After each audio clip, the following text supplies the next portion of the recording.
Meus irmãos, vamos abrir nossas Bíblias no livro de Juízes, o livro que nós estamos vendo nas quartas-feiras. Nós começamos na última quarta-feira, então nós vamos hoje para Juízes capítulo 3. Juízes capítulo 3.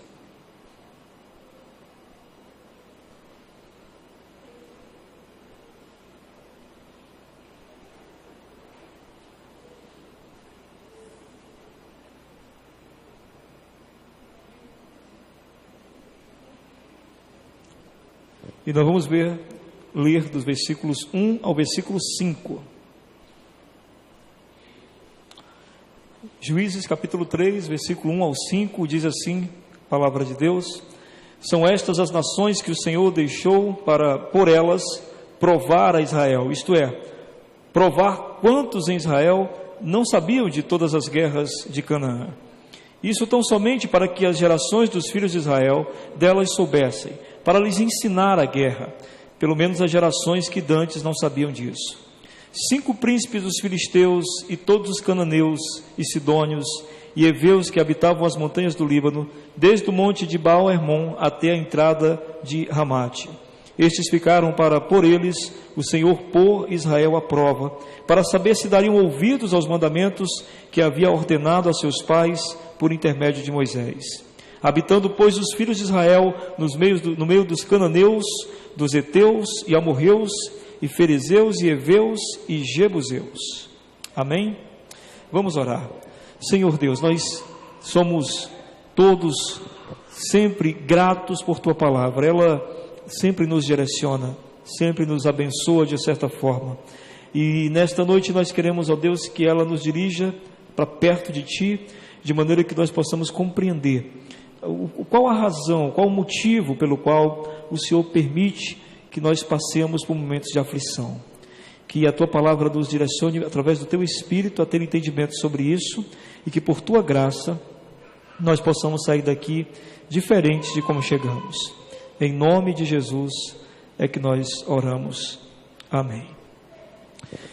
Pois bem, o tema de hoje é: por que Deus permite que nós sejamos afligidos? Por que Deus permite que nós passemos por aflições? É um tema muito recorrente, né? Muitas pessoas de vez em quando perguntam-se isso. Por que Deus permite eu passar por um momento como esses? Se Deus me ama, por que eu tenho que passar por essa situação? Se Deus nos ama, né? Por que temos que passar por aflições? E a gente sempre costuma comparar a nosso tratamento, por exemplo, com as pessoas que nós amamos. Nós não queremos que nenhum dos que nós amamos passemos por momentos difíceis. Hoje, antes de começar o culto, estava conversando com o Caio sobre o filhinho dele, quando estava doente, e estava comentando isso, como é ruim quando um filho nosso fica doente, como a gente fica aflito, e como a gente gostaria que nós estivéssemos passando pela dor daquele filho e não ele. Quantos de vocês são pais e mães sabem disso? Pois saibam que o nosso Deus também pensa assim. Foi por causa da dor da humanidade que Ele enviou o Seu Filho para assumir o lugar dessa dor, o lugar dessa angústia, o lugar dessa aflição, que ao invés de ser momentânea, poderia ser para todo sempre. Mas a Bíblia nos dá essa palavra maravilhosa, essa promessa maravilhosa, de que todas as dores e angústias que passamos aqui é uma leve e momentânea tribulação. Essa tribulação da nossa existência, ela tem um começo, um meio e o fim. Então um dia tudo isso passará. A Bíblia diz para nós que não haverá mais lágrimas, não haverá mais dor, não haverá hospitais, não haverá cemitérios, não haverá tristeza, né? Mas a vida será plena como o Senhor sempre quis que ela fosse. Mas enquanto isso, nesse intervalo entre isso que Deus preparou para nós e o que estamos vivendo agora, no mundo, disse Jesus, tereis aflições. No mundo seremos afligidos, passaremos momentos difíceis. Há um propósito nisso? Sim, há. Seria terrível se não houvesse. Seria terrível se as nossas aflições e os nossos sofrimentos fossem sem propósito algum. Quando a gente, por exemplo, faz um dos nossos filhos sofrerem por alguma coisa que eles gostariam de ter muito e nós não damos por algum motivo maior, nós de certa forma estamos fazendo bem a eles. Um filho que tem tudo que o pai tem tudo o que quer e o pai dá tudo o que ele quer, é um filho estragado. Mas um filho que entende a medida que pode receber é um filho que cresce de maneira diferente e muito bem educado. Talvez os irmãos possam compreender a partir dessa perspectiva o que o Senhor Deus quer fazer conosco, ou permite que aconteça conosco para a eternidade. Dizem que o bom marinheiro é o que passa por muitas tempestades. O marinheiro bom é o que passou por muitas aflições e tribulações no alto mar. O marinheiro que nunca teve uma tempestade não pode ser um marinheiro considerado bom. Da mesma forma, nós também, se não passarmos por aflições, não temos como desenvolver o nosso cristianismo, a nossa fé e outras coisas mais que o Senhor quer que a gente desenvolva. Outra coisa muito importante: todo atleta que quer conquistar alguma coisa tem que antes sofrer. Tem que limitar a sua alimentação, tem que fazer um treinamento intensivo, tem que se dedicar a horas de treinamento. Então, aquilo tudo causa uma fadiga no corpo, uma fadiga no organismo, mas ao mesmo tempo ele sabe que está se preparando para algo grandioso, para algo que vai valer a pena quando ele se tornar um vencedor. Assim somos nós, assim é a aflição. Mas eu gostaria de, mesmo assim, para consolar bem o seu coração, porque a palavra de Deus diz que o Espírito Santo consola os nossos corações.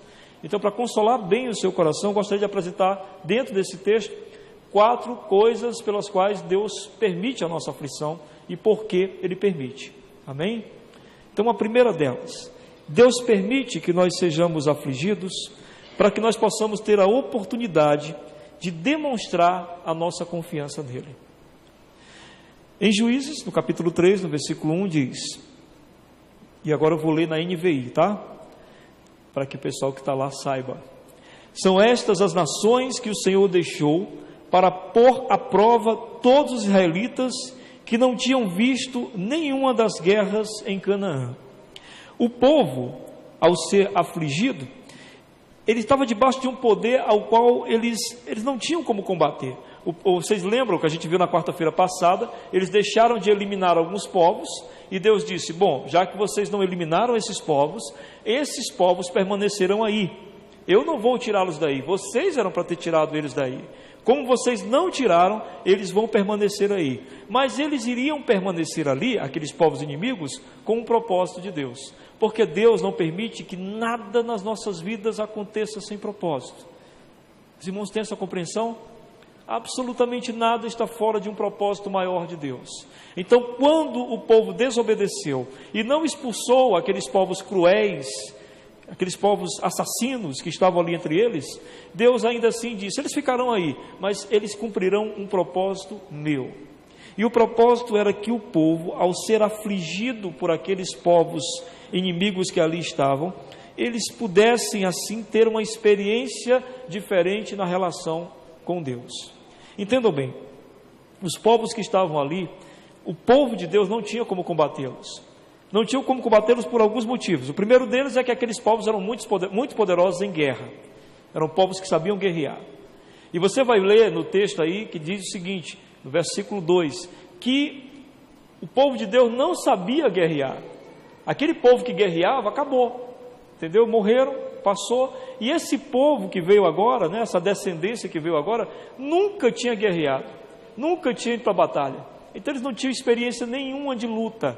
Eles nunca tinham experimentado uma situação como essa de opressão de outro povo. Eles não sabiam como lidar com isso.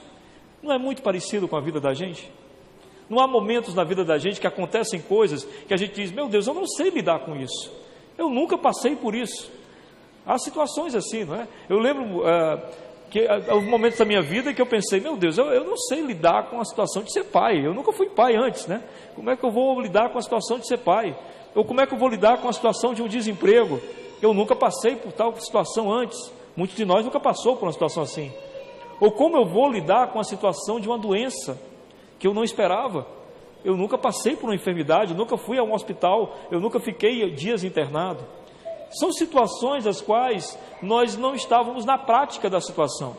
Então, quando a gente não está na prática da situação, é natural que a angústia fique maior, a aflição e o temor aumente, porque nós não temos nenhuma segurança. E nós temos a prática de ter algumas seguranças, né, que a gente se segura nelas e acha que ali é o suficiente para a gente manter as nossas vidas. A segurança de um emprego, quando alguém diz assim: olha, esse emprego aí é para a vida toda, e a gente acredita. ou alguém diz para nós: você tem saúde para dar e vender. A gente acredita. Seu esposo é uma pessoa maravilhosa, jamais faria isso com você.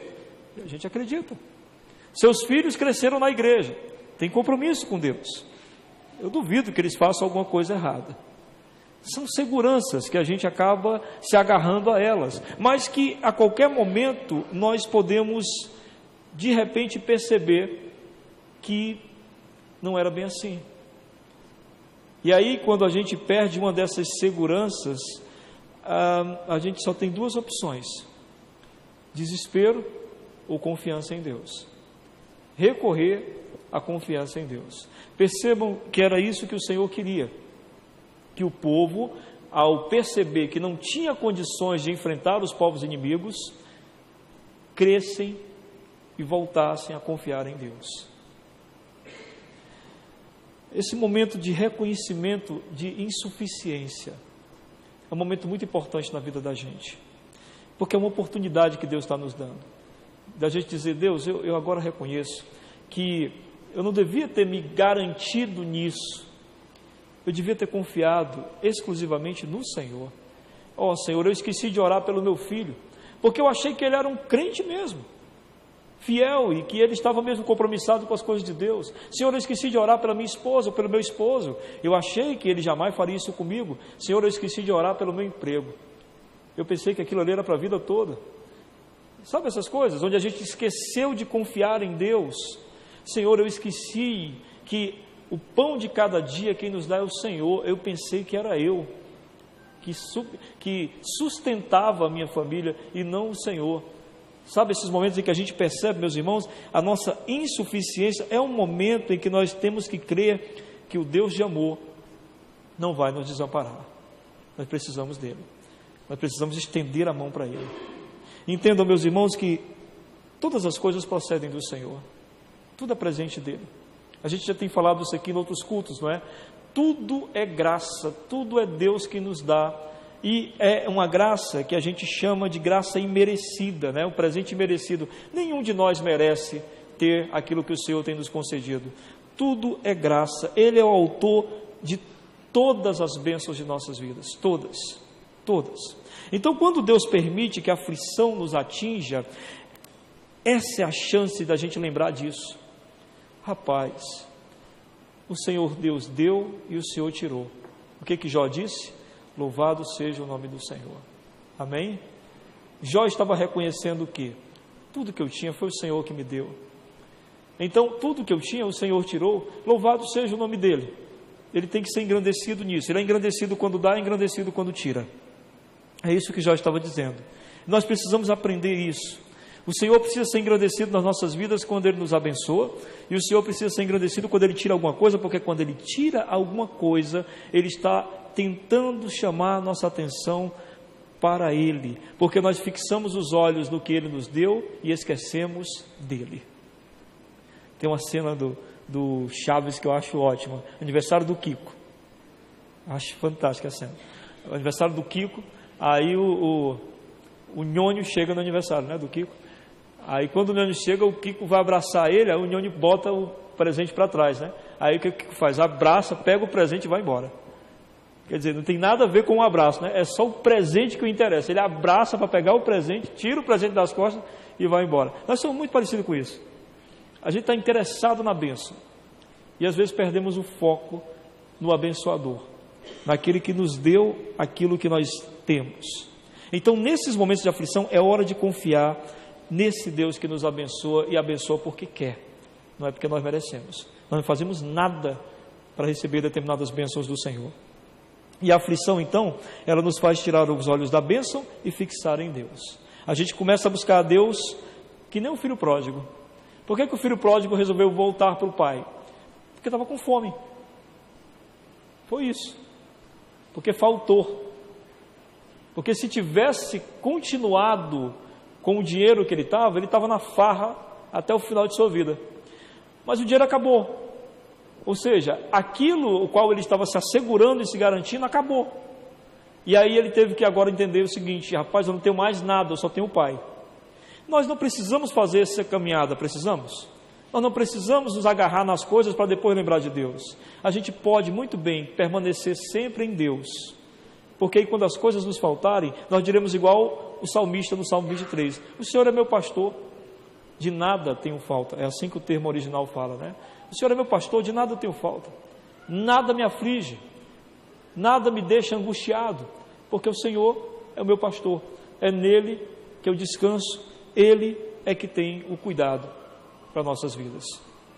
Às vezes, eu conversando com um dos meus filhos, ele disse: pai, eu não gostaria que o senhor morresse tão cedo, eu acho que eu ficaria muito mal com isso, eu não sei se eu conseguiria prosseguir, não sei se eu conseguiria viver da mesma maneira se o senhor partisse muito cedo. Será que o senhor podia me garantir alguma coisa nesse sentido, né? E eu disse: não, meu filho, eu não posso te garantir nada nesse sentido, mas eu posso garantir uma coisa, é que Deus tem uma graça especial para cada momento. O que significa isso?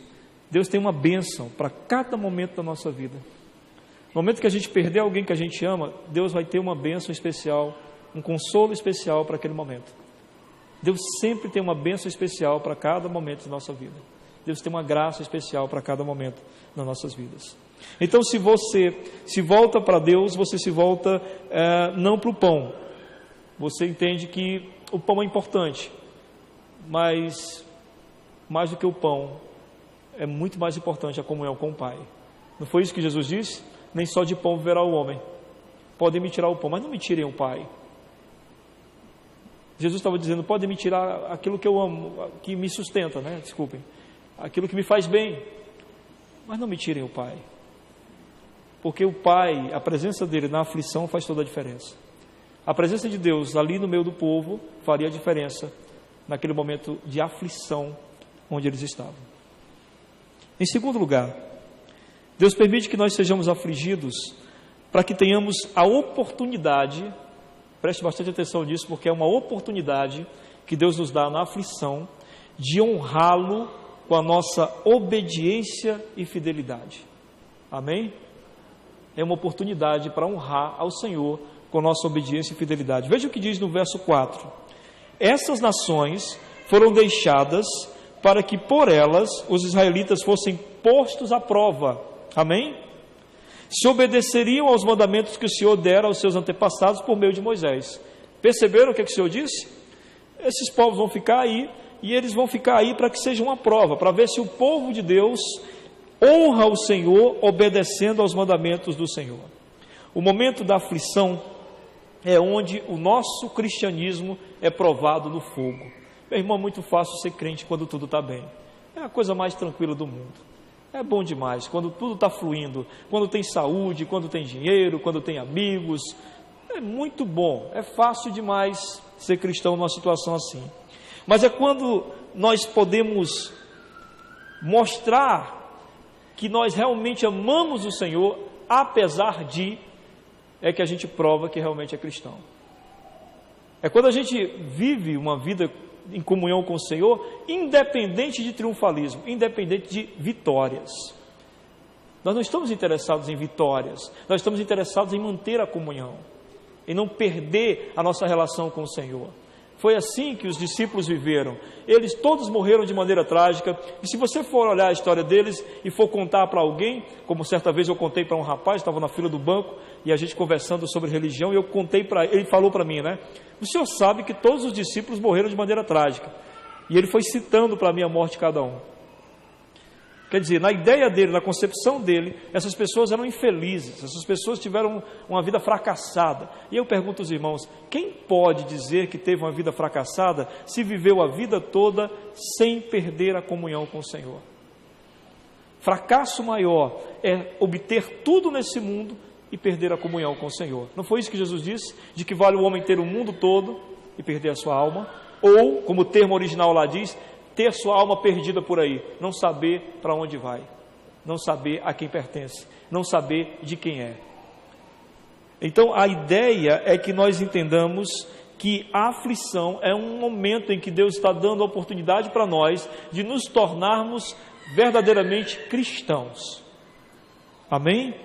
Manter-se em obediência e fidelidade tem a ver com confiança. A confiança de que nós cremos que existe um Deus que está conduzindo a história. A minha esposa contou uma história muito interessante que eu nunca esqueci. Ela disse que quando ela tinha 10 anos de idade, estava viajando com uma pessoa da família dela, e eles iam passar no ônibus, né, um local lá muito perigoso, que o ônibus poderia balançar e virar, capotar. Então o motorista se levantou, né, olhou para os passageiros e disse: olha pessoal, a gente vai passar por um terreno aqui um pouco perigoso, o ônibus pode derrapar, pode virar. Então assim, quem não se sentir confortável de ficar no ônibus, que achar que é perigoso, por favor pode descer, vocês descem caminhando e eu vou dirigindo o ônibus até vocês. Então todo mundo começou a descer, desceu todo mundo e minha esposa ficou. E aí o motorista perguntou: você não vai descer não, minha? Ela disse: o senhor vai dirigir? Ela disse: vou. Ah, então eu vou. Se o senhor vai dirigir, eu vou. E aí o motorista passou. E aí eu perguntei: Marlene, por que tu não desceu? Qual é a tua justificativa? Tinha medo de morrer, não? Ela disse o seguinte: rapaz, se o motorista confia que pode passar, então eu vou com o motorista. Se ele acreditasse que não dava para passar, nem ele metia o ônibus naquela estrada. É isso que significa confiar em Deus. Se Deus não tivesse enviado Jesus ao mundo, se a gente não tivesse provas da sua passagem por essa terra, a gente diria: Senhor, eu sinto muito, mas ninguém vai entrar nessa não, porque a gente não sabe onde vai dar. Mas a gente sabe que vai dar, porque Ele passou por isso. Ele passou pelo mundo, venceu a morte, ressuscitou e disse que quem estiver nele, com Ele, vencerá. Então quando Ele disse: no mundo tereis aflições, mas tem de bom ânimo, eu venci o mundo, eu creio nisso, eu confio nisso e vou com Ele. Agora lembrem do que Ele disse. Ele disse: no mundo tereis aflições, mas tem de bom ânimo, eu venci o mundo. É Ele que venceu. Você não vai vencer o mundo se você não estiver nele, se você não viver como Ele, se você não tiver o mesmo procedimento dele. O mundo vai te engolir, o mundo vai te intragar, o mundo vai estraçalhar com a sua existência se você não estiver em Cristo. Mas você estando em Cristo, nada que o mundo faça poderá lhe deter, porque o Senhor Jesus é mais que vencedor, e todos os que estão nele são mais que vencedores. É o Senhor o grande vencedor. Então, se nós confiamos que Deus está no controle de tudo, e se a gente mantém a fidelidade e a obediência a Ele, não há aflição que interrompa a nossa alegria de viver. Porque mesmo na aflição a gente vai estar feliz por estar fazendo o certo. É gente que tem prazer em fazer o que é certo. E o que é certo? Agradar a Deus acima de todas as coisas. É por isso que Paulo e Silas foram surrados e lançados num calabouço e no meio da noite cantavam louvores. Porque a preocupação deles não era a surra, mas que a vontade de Deus eles estavam fazendo. E não abriram mão dessa vontade. É como José no Egito, né? José no Egito, que foi vendido pelos irmãos, escravizado, humilhado, mas a gente sabe que na história dele houve fidelidade e obediência. Por quê? Porque o compromisso de José não era com a situação que ele estava vivendo, o compromisso dele era com Deus. Se o nosso compromisso é com a situação, não vai haver obediência e fidelidade. Porque se o nosso compromisso é com a situação, se a situação não estiver boa, aí a gente vai e pula fora. A gente desobedece, a gente é infiel. Porque a gente está baseando a nossa relação com Deus pela situação que estamos enfrentando. José não era assim. Paulo e Silas também não. A questão não tinha nada a ver com a situação que eles estavam vivendo. A questão era, eles tinham uma relação com Deus e queriam viver essa relação independente de qualquer situação que estivessem passando. Então Deus permite que nós passemos por aflições, para nós sabermos por que nós estamos sendo fiéis ao Senhor. E alguns de nós vamos descobrir que nós não éramos fiéis ao Senhor. Nós éramos fiéis à situação, porque estava tudo bem, então a gente estava ali, sabe? Como quem pagando a Deus por Ele estar permitindo que as coisas ficassem muito bem. E quando as coisas ficaram mal, a gente saiu fora, porque foi como se a gente tivesse feito um contrato com Deus. O Senhor me faz bem e eu faço a tua vontade. Se o Senhor permitir que o mal venha, eu saio fora. Foi apenas um acordo, não teve a ver com compromisso de amor, não teve a ver com compromisso de comunhão, não teve nada a ver com conhecer a Deus. Então a aflição é a oportunidade que Deus nos dá de demonstrarmos ao Senhor que a gente confia nele, que a gente confia no amor dele, que a gente sabe que a aflição é momentânea. Veja o que diz em Abacuque, capítulo 3, vou pedir que as irmãs coloquem para nós, verso 17, Abacuque 3,17. Tem a ver com essa questão não situacional. Ainda que a figueira não floresça, nem haja fruto na vide, produto da oliveira minta, e os campos não produzam mantimento, as ovelhas sejam arrebatadas do aprisco, e nos currais não haja gado. Não passa agora não, volta para o 17 lá, por favor. Veja que situação, está tudo arrasado na vida desse fazendeiro. Uma vez, né, porque foram arrebatadas, nos currais não há gado, ou seja, é uma situação de completo nada. Essa pessoa está falida. Amém? Verso 18. Todavia, eu me alegro em quem? No Senhor. Não tem nada a ver com a situação, irmãos, a nossa relação com Deus. Nada a ver com o momento que estivermos passando, não tem nada a ver com doença, não tem nada a ver com desemprego. A nossa relação com Deus está além disso. Eu me alegro no Senhor. Oh, como é bom ter um Deus. Oh, como é bom saber que a vida vai passar, que as dores vão um dia subir e que eu vou para a eternidade com o meu Senhor. Então não tem nada a ver com a situação, tem a ver com me alegrar nele. E aí diz, me alegro no Senhor, exulto no Deus da minha salvação. Amém? Bendito seja o Senhor. Terceira coisa, Deus permite que sejamos afligidos para que o mundo conheça o poder do Deus ao qual nós servimos, para que a gente dê testemunho da nossa fé e do nosso Deus. Veja o verso 5. Os israelitas viviam entre quem? Quem eram os povos os quais os israelitas estavam vivendo? Ali no meio: cananeus, hititas, amorreus, ferezeus, heveus e jebuseus. São todos povos pagãos, todos povos idólatras, todos povos de pecados os mais medonhos que você possa imaginar, como por exemplo de oferecer crianças recém-nascidas ao deus Baal, o qual era a boca dele era uma espécie de forno, e eles pegavam um bebê recém-nascido e colocavam na boca de Baal. Coisas abomináveis, violências truculentas, as quais eu não gosto nem de citar aqui, mas que são coisas completamente desumanas. E o povo de Deus estava no meio desse povo. E o objetivo de Deus qual era? Que aqueles povos vissem que o povo de Deus tinha algo diferente. Caminhavam com Deus diferente. O mundo, meus irmãos, desconhece o poder de Deus.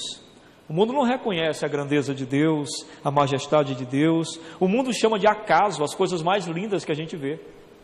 Só pode, né? Porque quando você não dá a Deus a autoria das coisas mais belas criadas nesse mundo e no universo, você está dizendo que aquilo foi acaso. É como se você visse um belo quadro com uma linda paisagem e alguém lhe perguntasse: quem pintou esse quadro? Você dissesse: não existe nenhum pintor. As tintas se espalharam sozinhas e deu nisso aí. É mais ou menos isso que a humanidade pensa. Mas nós não. Nós podemos demonstrar a eles o poder de Deus. Amém? Nós podemos dizer a eles que existe um Deus. E a gente diz isso da melhor forma na hora da aflição, na hora do desespero. Lembram como Jesus impactou a vida do centurião que estava ao pé da cruz? Quando Jesus morreu com tanta dignidade que aquele centurião disse assim: verdadeiramente este homem era o Filho de Deus, pela dignidade com que morreu. Lembram do ladrão que estava ao lado de Jesus, o ladrão arrependido? O que ele disse? Jesus estava ali morrendo ao lado dele, completamente despedaçado, esvaído em sangue e cusparadas, e ele diz: quando entrares no teu reino, lembra-te de mim. No meio da aflição, Jesus conseguiu expressar a dignidade e a presença do Pai diante das pessoas. De acordo com você passa pela aflição, o mundo que te cerca poderá ver que há algo diferente, maior em você. Como diz o apóstolo João, maior é o que está em nós do que o que está no mundo. Amém? O mundo pode ver o poder de Deus quando você, por exemplo, tem tudo para reclamar, mas você insiste em agradecer. O mundo se horroriza com isso. O mundo pode ver o poder de Deus quando você tinha tudo para abandonar a fé. Nesses anos de pastoreio, quantas pessoas eu vi que eu pensei, meu Deus, essa pessoa agora abandona a fé. Porque é muita dor para uma pessoa só. Mas essas pessoas não abandonaram, e o fato delas não abandonarem, elas nos sustentaram, ou pelo menos me sustentaram na fé. Quantas vezes o mundo espera que você abandone a sua fé, e ao invés de você abandonar a sua fé, você procura se fortalecer, alimentando a sua fé, através da participação dos cultos, da oração e da leitura da palavra. Isso horroriza o mundo. O mundo vê o poder de Deus quando você perdoa o imperdoável. Aquele que todo mundo diz, uma pessoa dessa não merece perdão. E você, pelo poder do Espírito Santo, tem a capacidade de perdoá-la. O mundo ele se horroriza quando você começa a amar os que te odeiam. Aqueles que te perseguem no trabalho, aqueles que te perseguem na faculdade, aqueles que te perseguem na rua, aqueles que falam mal da sua fé, e você consegue amar tanto essas pessoas que gasta tempo orando por elas, clamando por elas, pela vida delas. O mundo se horroriza com isso. O mundo se horroriza quando a gente se compadece de quem não merece compadecimento. Nós estamos aqui para isso, para assustar o mundo. Amém? Foi assim que falaram dos cristãos. Aqueles que estão espantando o mundo chegaram até nós, disseram os romanos, quando os cristãos chegaram em Roma.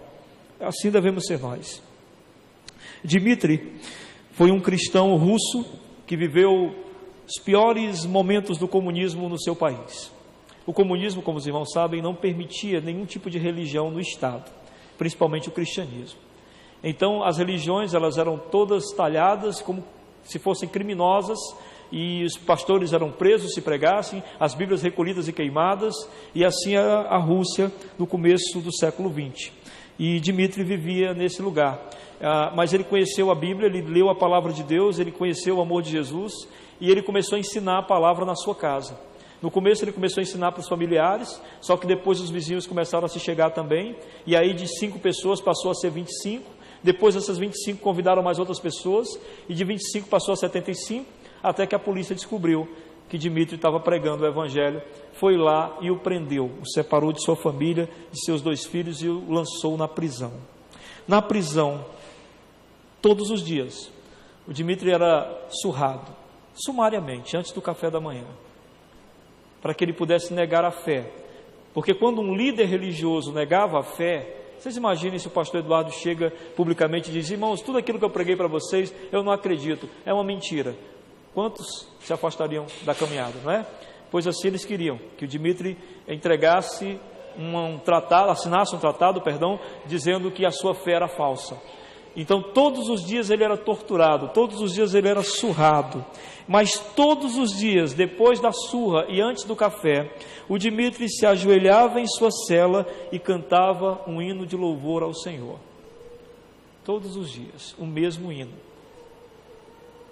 Todos os dias durante 17 anos. Durante 17 anos esse homem foi surrado diariamente, torturado diariamente, e logo após a surra, ajoelhava-se em sua cela e cantava um hino de louvor ao Senhor. Depois de 17 anos, finalmente, o comunismo perdeu suas forças na Rússia e Dmitri foi liberto. Quando os soldados vieram abrir sua cela e tirá-lo de lá, enquanto ele passava nos corredores do presídio, todos os 1.500 prisioneiros se ajoelharam, colocaram as mãos para cima e cantaram o mesmo hino que Dmitri cantava. Deus permite a aflição para que a gente possa demonstrar ao mundo quão grande é o nosso Deus. Meus irmãos, é uma oportunidade. Não tema a aflição. Não tema o sofrimento. Corajosamente diga ao Senhor: Senhor, se essa é a minha chance de te honrar, se essa é a minha chance de, perante os incrédulos, mostrar a tua grandeza, dá-me a força necessária para que eu obtenha êxito e eu parta desse mundo com essa vitória. Amém?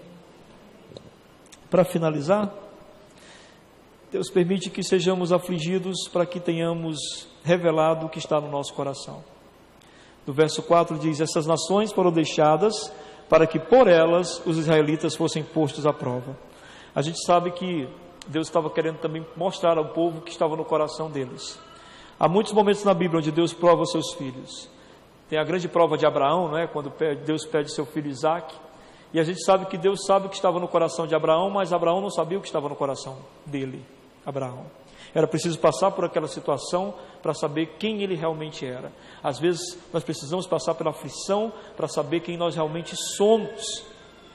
Porque você garante para qualquer um que é crente, mas é necessário que você passe pela aflição para saber se realmente você confia no Senhor. Amém? As aflições, elas descortinam a nossa alma, para de ser aquilo que a gente pensa que é e torna-se aquilo que a gente realmente é. Como Pedro disse: Senhor, eu vou contigo até a morte, e negou o Senhor Jesus em seguida, porque não sabia quem ele era. Meu irmão, nós não sabemos quem somos até passarmos pela aflição, porque a aflição é como o fogo que purifica o ouro, que tira todas as impurezas do ouro e refina o ouro e deixa o ouro puro. A aflição, ela refina a nossa vida, ela mostra para nós quem nós realmente somos, se nós confiamos em Deus, se nós acreditamos nele, se nós depositamos toda a nossa fé no amor dele e que ele pode fazer todas as coisas e transformar toda a situação. A gente descobre se realmente nós somos quem dizíamos ser. E a aflição tem uma coisa melhor ainda, ela molda o nosso coração. Se a gente não era crente como pensava ser, a gente se torna mais crente depois da aflição. Vocês sabiam disso? Sabiam, né? Que vocês já passaram por aflições. E quando a gente passa, o coração torna-se maior, mais cheio de fé do que antes da aflição. Então eu queria encerrar com uma frase do Dr. Russell Shedd, um dos meus pregadores preferidos. Ele falou isso uma das suas últimas entrevistas, quando ele ficou doente, a última entrevista antes de morrer. Ele disse o seguinte: eu nunca tinha passado, ele tinha 94, 93 anos. Eu nunca tinha passado por uma aflição como essa. 93 anos. Nunca tinha passado pela aflição de uma doença. Veja o que ele diz: eu nunca tinha passado por uma aflição como essa. Mas é muito bom que eu parta dessa vida com uma experiência dessas, para que eu possa sair daqui desse mundo mais parecido com Jesus. Amém? Não tenha medo da aflição, meu irmão. O Senhor está no controle de tudo. Eu vou orar e depois você fala com o Senhor antes de ir embora sobre o que você ouviu nessa noite, tá bom? Ó Deus, obrigado por Tua palavra, que ela foi misericordiosa sobre nós. O amor de Deus, a comunhão do Teu Santo Espírito e a graça do nosso Senhor Jesus Cristo esteja derramada sobre todo o povo de Deus, agora e para todo sempre. Amém. Deus abençoe. Fala com o Senhor sobre o que você ouviu hoje.